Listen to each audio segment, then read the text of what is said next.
Hello, everyone.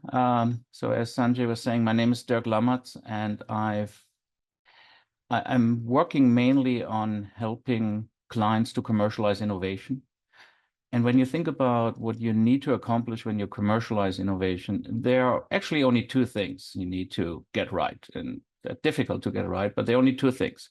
Number one, you need to establish a good product market fit for what you're doing when you translate your technology innovation into products or services. And number two, you need to establish a market, preferably a big market for what you're doing. And I want to talk about, this is a broad topic. I want to talk about today about one aspect of markets, and this is estimating the size of markets that don't exist. So let me switch over and hopefully this will work and everybody can see this. Is this big enough on the screen for everyone? We can see you. Thank you. Yes. Perfect. So what I want to talk about today is I want to talk about estimating exponential markets. My background, I started and I'm running a digital innovation consulting firm. And what the most relevant background for what I want to talk about today is I also worked as a VC investor in digital health startups. And so I had companies succeed or not succeed in convincing me that the market they were going after was worthwhile. And in my management consulting business, I'm working with zero-figure revenues, meaning pre-commercial revenue startups, on helping them build their new ventures. And then on the other end of the spectrum, I'm working with 9 or 10-figure revenue companies on commercializing innovation. And what I'm talking about today is relevant for both. If you have no revenues, if you're a startup, if you're two guys or gals and a dog in a garage, you need to establish that the market you're going after is real and is relevant. And if you are in a big company and want to build a new business, you need to convince your CEO, your CFO, your board that what you're doing is relevant and will ultimately translate into a big market. So what is an exponential market? For the purpose of this discussion, I define an exponential market as a market that does not exist today. I mean, you're building it. And you can obviously build a competitor, a me too, for a market that does exist, but that's not what we are focusing on. We are talking about something that doesn't exist. So you cannot just look at a competitor revenue or read 5 market reports and you know everything about the market you want to duplicate. We are talking about a market that doesn't exist, a market which you are creating with your product and service, and a market that has the potential to grow exponentially. Because since it's zero right now, if it cannot grow exponentially, it really doesn't matter. And inherent in this characteristic is this type of a market is really difficult to quantify because it doesn't exist. And unfortunately, it's a market in which experts are notoriously bad at predicting the market. Let me give you one of the famous examples. This is the year 2007. iPhone about to just launch or was announced between the announcement at Macworld and the launch. And you had all the industry expert coming out and predicting doom and failure for the iPhone. One of the most famous is the first quote from Steve Ballmer from Microsoft. There's no chance that the iPhone is going to get any significant market share. One of the co-CEOs of BlackBerry, it's one more entrant into an already very busy space. So they saw this as just another phone. Someone from TechCrunch said the virtual keyboard will be as useful for typing as a rotary phone. You can read through the other quotes. We now know they were all wrong. Because when you look at what actually happened, the iPhone actually turned into an exponential market very quickly. So when it comes to the non-existing exponential market that you're building, you cannot rely on experts. You can probably rely on experts being wrong, but that's not good enough to convince your investor or to convince your CEO and your board that they should invest in you. So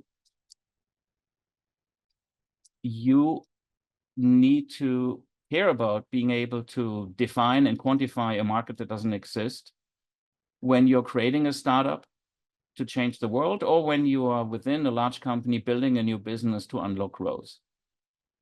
And as Sanjay mentioned earlier, if you don't want to do either of those, well, if you have the skill, it increases your chances of getting a job at an iBank or one of the top-tier consulting firms, because that's the kind of thinking that they need from people to solve difficult problems and solve quantitative problems. So unless you're Steve Jobs, and if you are, I don't mind if you sign off now, because then you don't need any of this. But if you're not Steve Jobs, you need to know the size of your target market.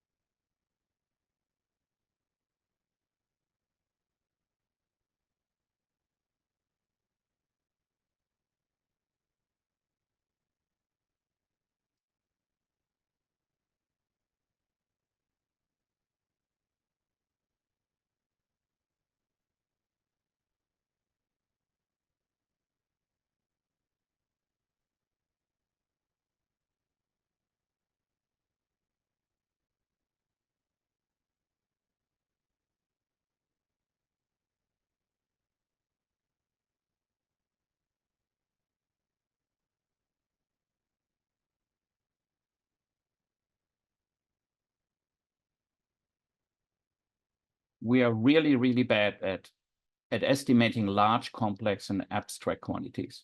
So you look at this image of Lego blocks, how many, without counting? We are just not good at having an intuitive grasp for large numbers, complex numbers, and abstract numbers.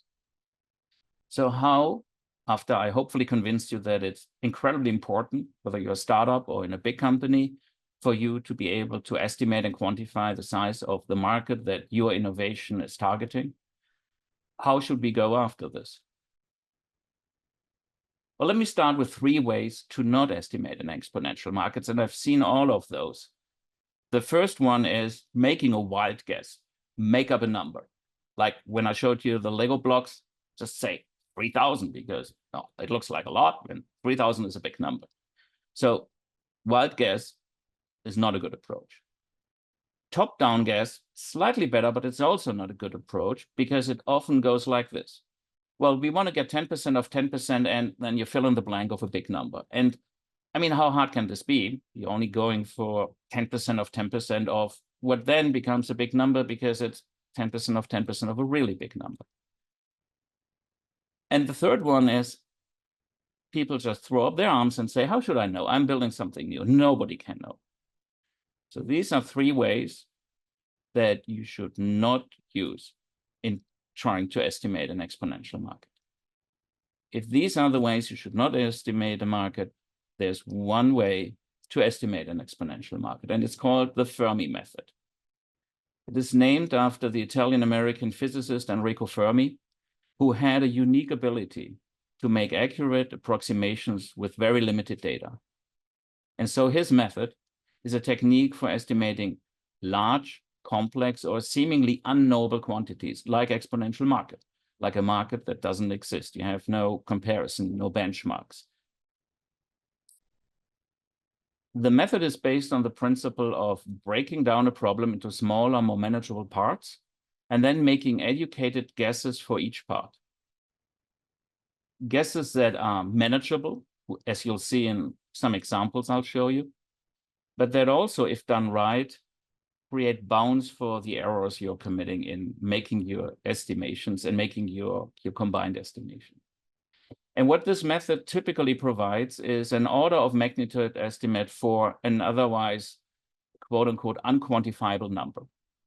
So order of magnitude, it's 1, 10, 100, 1,000.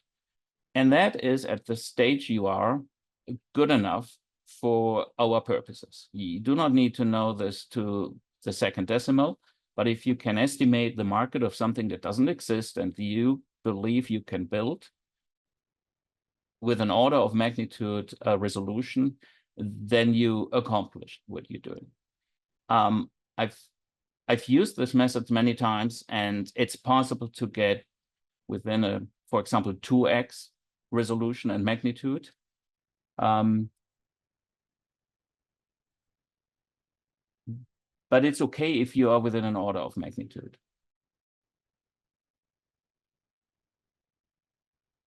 So here's the step-by-step for the Fermi method. Number one, define the problem. What is the specific market you're trying to estimate? You really need to have a good definition because that sets up the next stage. So be very clear about what exactly you're trying to estimate. Be very precise in your definition and be fairly detailed in your definition of what you try to estimate. The next step is the most important one. It's breaking down the problem. It's determining the major component that contribute to your market size. So in essence, a number of variables that if you multiply them, you come up with a quantity that represents your estimate for the size of the market. The third one is estimate each variable. And because these are smaller, more manageable elements, you can use available data. There's no data about the market you're building, but there might be data about elements and subcomponents of the breakdown of the problem. And or you can make educated guesses. And because these are smaller, more manageable entities, you're usually able to make an educated guess for the components when you cannot make an educated guess for the total. And the fourth one is very mechanical. You just combine the individual estimates and calculate the total market size. So I want to spend some extra time on step 2. I mentioned this is the most important one, and it's also the creative part of the Fermi method. And whenever you are doing a decomposition of a problem according to this, you have typical multiple decompositions of the problem, but they're not all created equal.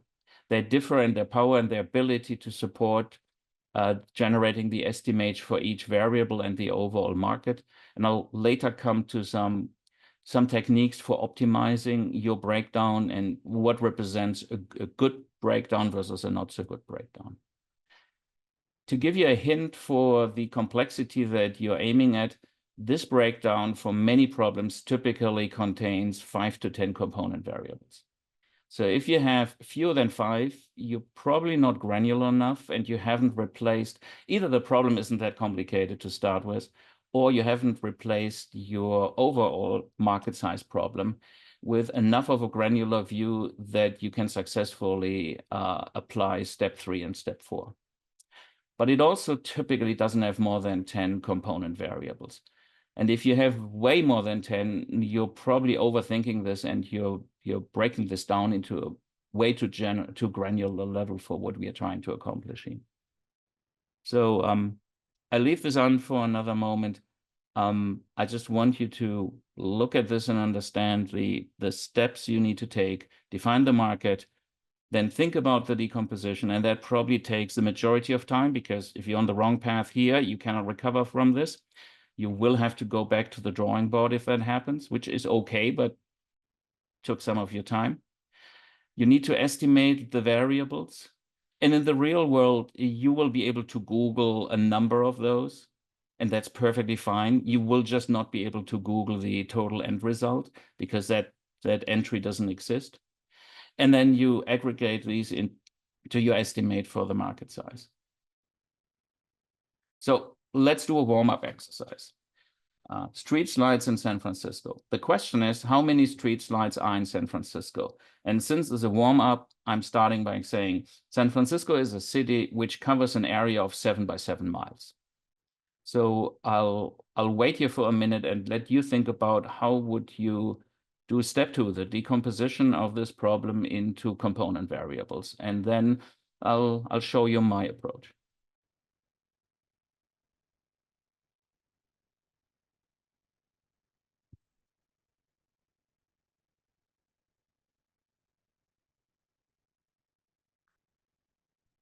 So everybody got their approach? So here's my approach. First variable, I gave you that variable. The city's total area is 49 square miles. And now the next variable is, well, what we're trying to get to is how many city blocks are there in San Francisco? That is the first big component variable. And then the second big component variable is, well, how many street lights are there in any given block? So my estimation was that a block, which is rectangular, not square, in San Francisco, there are 10 blocks to a mile. And my assumption is that the width of the block is half the length. So I'm dividing the 49 square miles by 0.1 times 0.05 square miles per block. And then my assumption is there are 3 street lights per block. Now that sounds like a low number, but the essential realization is that in a city, there are typically street lights only on one side of the road. So you have 4 sides of a block, but only typically on average, 2 of those carry street lights. The other sides are illuminated by the street lights that are in the block on the other side of the road. So, and then we have one long length of the block. I put 2 street lights there and 1 short, and I put 1 there. So I multiply this with 3. And if you do this, you end up with 29,400 streetlights in San Francisco. The actual number is 46,000. So we come out at within a kind of 2x. For the fun of it, New York has about 10 times the area of San Francisco. New York has roughly 300,000 streetlights. So this was a very simple one. I told you 5 to 10. This only has really 2 component variables just to demonstrate the principle. Let's go to the next one. The next real case study is the piano tuners in Chicago. And if you heard about this problem, then because this is actually the original Fermi problem, one that he used in his lectures with his students. So the question is, how many piano tuners are in business in Chicago? I'll wait a minute or two again and let you think about the decomposition of this problem.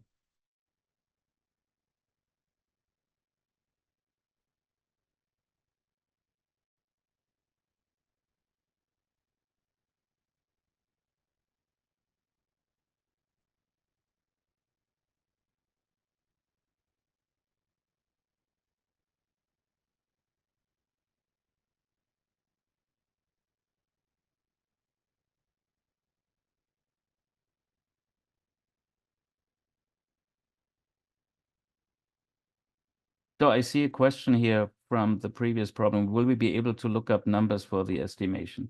So yes, those basic numbers that exist, absolutely. The key for what we're doing here is practicing the decomposition. Obviously, because we are using examples here for numbers that exist, because we want to see how good our estimation is, you can look up many of these numbers.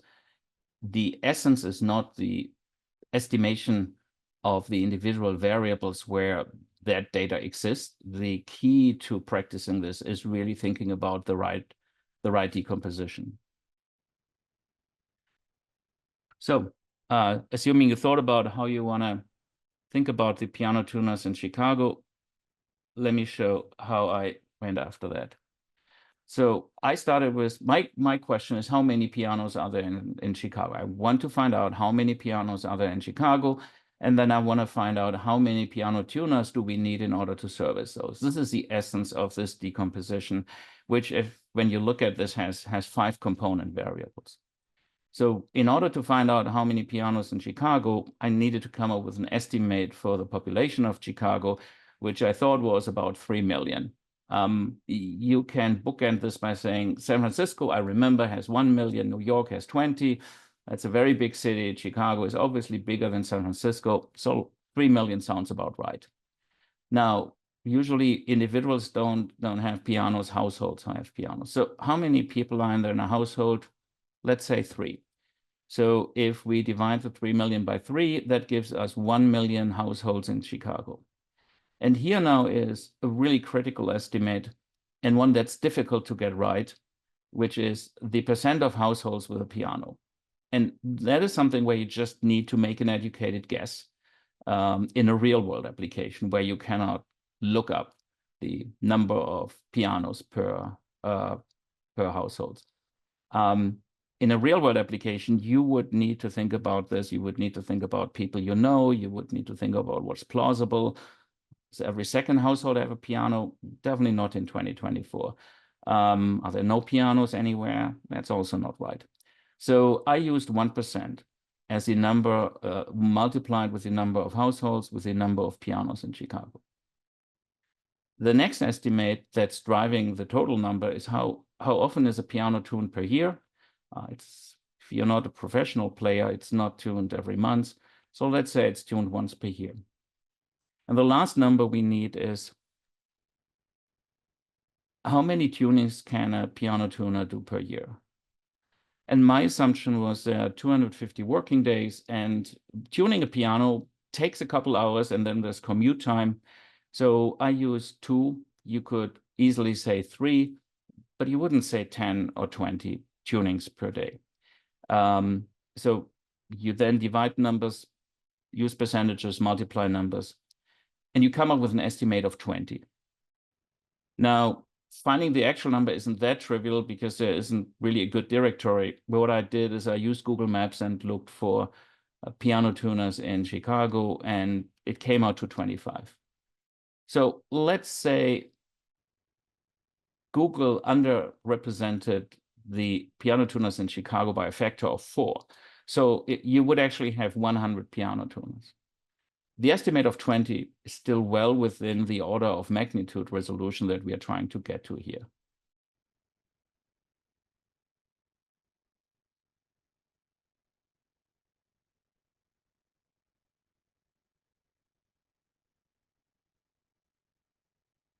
So I see there's a good discussion in the chat. I'll let you just digest those assumptions, those numbers, and what comes out of this before I go to my next example, which is now a more interesting one.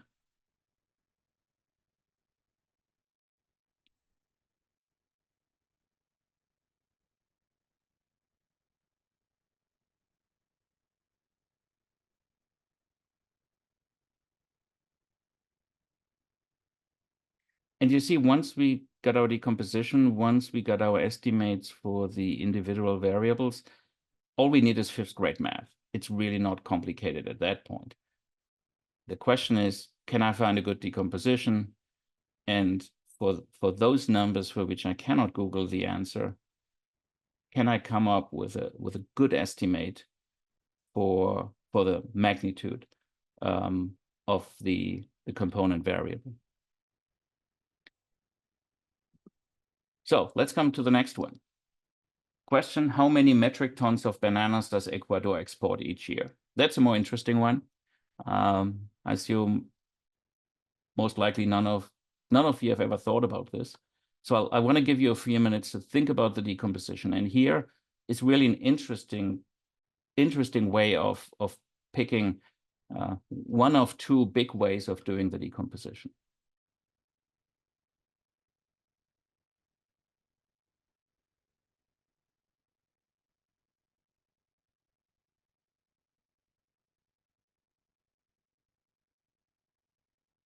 How would you break this down to come up with an estimate for the metric tons that Ecuador exports in bananas each year? Agricultural land area, that's actually one of the 2 ways to do this. Anyone creative enough to come up with the alternative approach to the decomposition?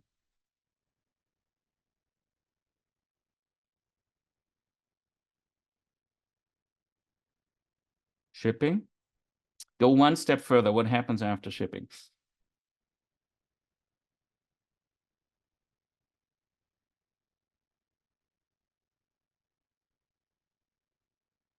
One step further. So you get the bananas shipped, you get the bananas landed, you get the bananas in stores. What's next? Something that you also can think about estimating. Well, go one step further than supermarkets. It's consumption. So the agricultural land area is based on production, and the second one is based on consumption. And I want to convince you that the one based on consumption is actually the more intuitive way of doing this. So on the left side, you see a decomposition based on production. You think about the production in Ecuador, how many bananas are produced, then you need to think about what percentage is exported versus not. Fair to say the vast majority in Ecuador will be exported, which is probably very different from the banana production in India.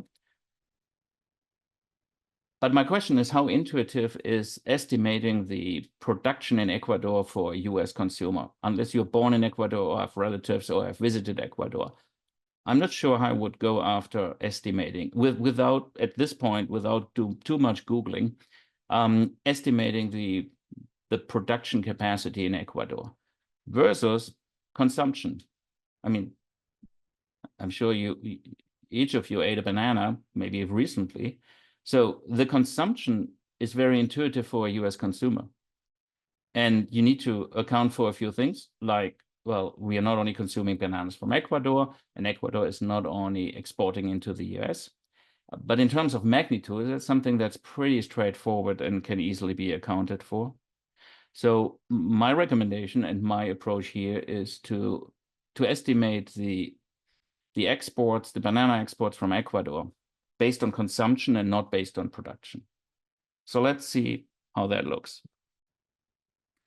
So let's focus solely on the US and then go beyond the US at the last step.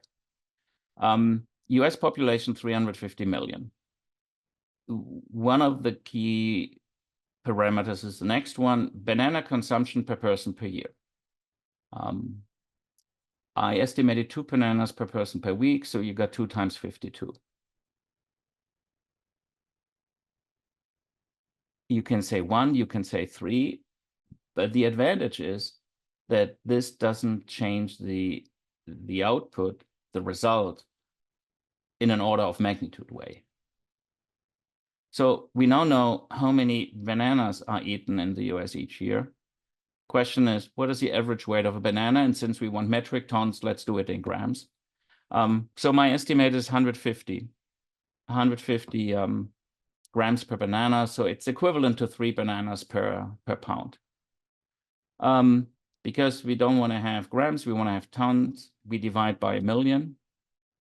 And now there are only 2 more factors in the decomposition, which is not every banana that we buy in the supermarket here and eat is an Ecuadorian banana. What is Ecuador's banana market share? And either you know or you can assume by me picking Ecuador that Ecuador is a major exporter of bananas. And so I assumed that they have a decent market share in this market. It's unlikely that even the biggest exporter has 60-70% of market share. I couldn't list 10 major banana exporting countries, so 10% is probably too low. So I landed at 33%. And now, obviously, Ecuador is not only exporting into the US, it's exporting into other countries, including Europe, China. So what is the US share of the banana market?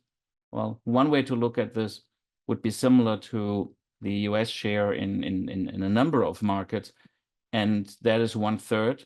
So to account for European and rest of world imports, you divide by 1/3 or you multiply by 3.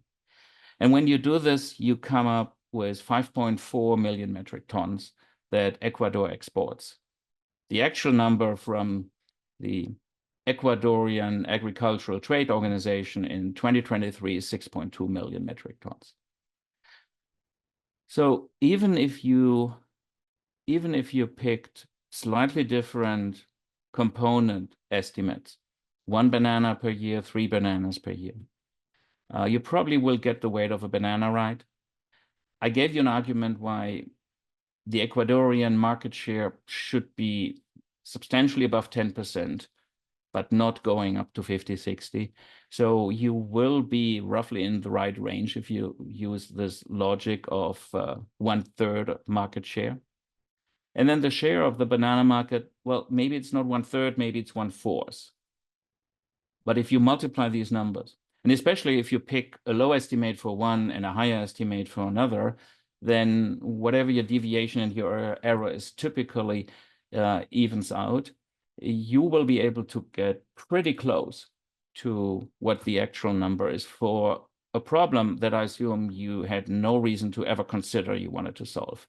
And probably without this method, most people would fall into, when I showed you the 3 ways you should not be doing this, either the first or the third one. The first is just saying a big number that sounds like a big number without any clear justification for it. But what most people probably would do is to say, I don't know, how can I know? I really don't know how to approach this. And I hope I showed you that even for what seems like a question that you shouldn't be able to solve, you can come to a very good estimate when it comes to the Ecuadorian banana exports.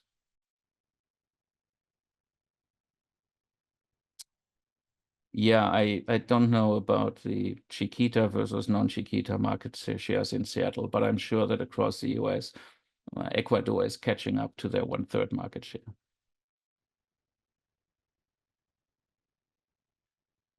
So I told you it's all in the decomposition, and it's all about a good decomposition of the problem. And I want to give you 2 aspects that are really important when it comes to the decomposition.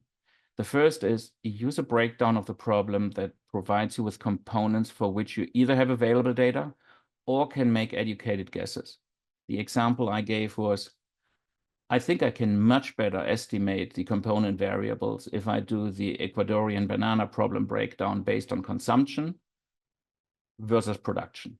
The production approach in principle is equally valid. When you only think about, I need to do a decomposition into variables, that if I have estimates for each of them and multiply them, I get to the correct estimate. But I think most people would have a much harder time doing an estimate of any variable related to the production in Ecuador. Now, before you say, well, but I'm sure I can Google the landmass in Ecuador that is agriculturally used. I can estimate how many banana harvests are. I can estimate the yield. I can Google the yield, and you will be correct. But think about what we are doing here. I use the banana exports because I wanted to have the actual correct numbers so I can see how well my estimation is doing. But in a scenario where you're building a market that doesn't exist, for all intents and purposes, you will not be able to Google all component variables.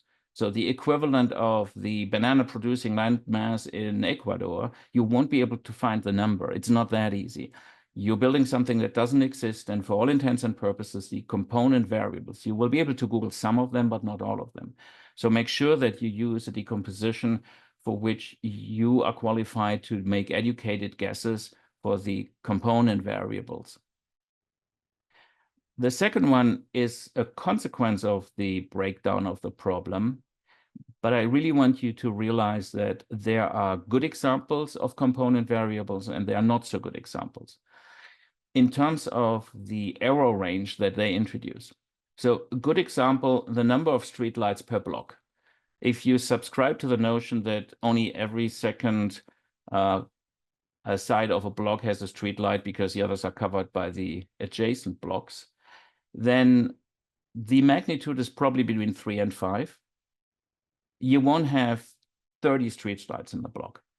So when you estimate this variable, sure, you can be off by a factor of 2, but it's impossible to be off by a factor of 10. So it's about the precision with which you can estimate the individual component variables. And a good breakdown gives you not only a breakdown into variables that you have the ability to either look up or make educated guesses on, but these are also variables that you can estimate or guess with a fairly narrow error range. The number of daily piano tunings. These are typical one-man or one-woman operations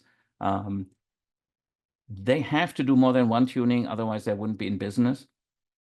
And there's no way that with classical piano tuning, where they tune the string and they listen to the sound and the tone with their ear, there's no way that they can do 10 a day. So the number has to be definitely larger than 1 and substantially smaller than 10. So I don't mind if you pick 2 or 3 or even 4. The variance between 2 and 4 is a 2x, but you just cannot be off by a factor of 10. It's impossible to be too low or too high by a factor of 10. That's a good component variable. The average weekly banana consumption. I don't know whether you think the average person is eating 1 or 2 or 3 bananas per week, but it's definitely more than 0. And it's also, again, definitely substantially less than 10. Are there people who eat 10 bananas a week? I'm sure there are, but is this the average consumption? Definitely not. So this is another example for a good component variable, because regardless of where you are, again, you can be off by maybe 2x, but you cannot be off by 10x in either direction.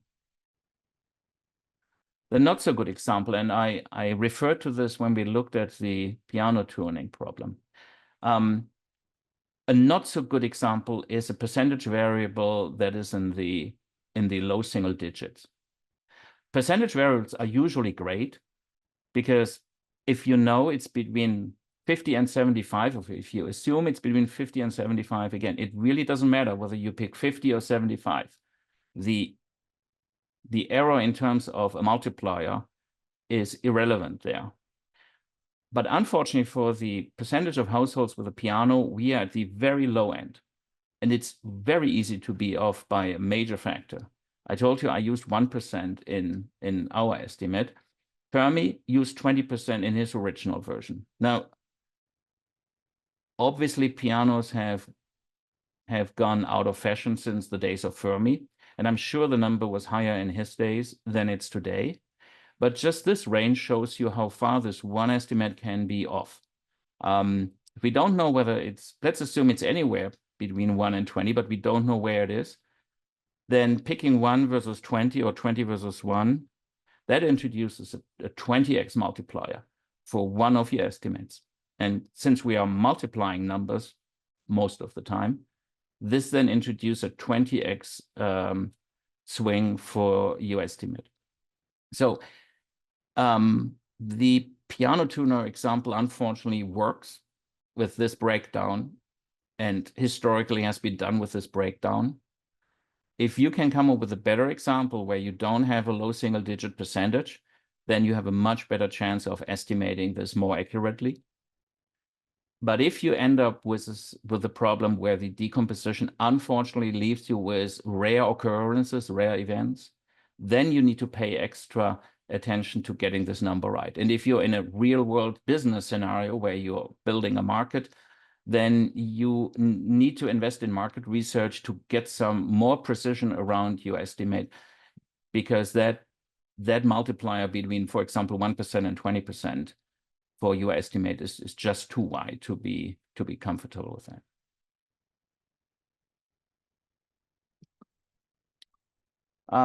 Last thing I want to add here is there's an added benefit of using the Fermi method for building your business, because different from any of the other methods that I discourage you using in terms of their ability to yield a reasonably precise number, if you have a good Fermi decomposition that is not artificial, but essentially maps what's going on in your market. When you think about the Fermi decomposition, it really maps the drivers in each example. When you think about the street lights, well, you have a number of street lights per block, you have a number of blocks per city. When you think about the banana consumption, you have a certain number of people who are consuming a certain number of bananas. And then you have to account for the limitation we had to the US market versus the global market, and the fact that Ecuador is a big but not the only banana exporter. But in essence, the decomposition reflects what's going on in your market. And so the decomposition yields not only a good estimate for the overall size, but it also gives you the key drivers within your market. And that allows you, above and beyond convincing an investor or your board that this is a worthwhile market to go into, it helps you identify how to position and market your products and services, because you identified the players in the market and the dynamic between those players. You can decide which skills and capabilities to hire within your commercial team, because it gives you an indication of how you commercialize. And it allows you to measure your success and adapt on a much more granular level than if you only did this based on revenue. So these are the added benefits that no other method, regardless of whether by accident or sheer luck, you get to the same, let's say, correct estimate for the market. This is an advantage that no other one gives you. So with that, let's do a fun assignment. And the assignment is this question: how many shipping containers are lost at sea per year? And the assignment is use the Fermi method to estimate quantities. And your answer is, I think it's obvious, not only a number, but it has to include your breakdown of the problem and the rationale for the breakdown, your estimates for the individual components, and then the aggregation of the individual components in your overall estimate. And what I'd also like you to do is think about and discuss whether your estimate seems low, on target, or high for an intuition. I understand that you probably didn't come into class today with an intuition for how many shipping containers are lost at sea. But think about, if this number is correct, what are the consequences? What would the real world look like? And does the real world look like what it should do if your estimate is correct? I mentioned it earlier. I want to repeat and give you the hint that if your breakdown has fewer than 5 variables, steps, you're not granular enough. And I can promise you that for this problem, you do not need more than 10 component variables unless you are striving to become a maritime logistics expert. And that's what I had for today. So I hope that was helpful and will be helpful for whatever you're going to do with unknown quantities in the future.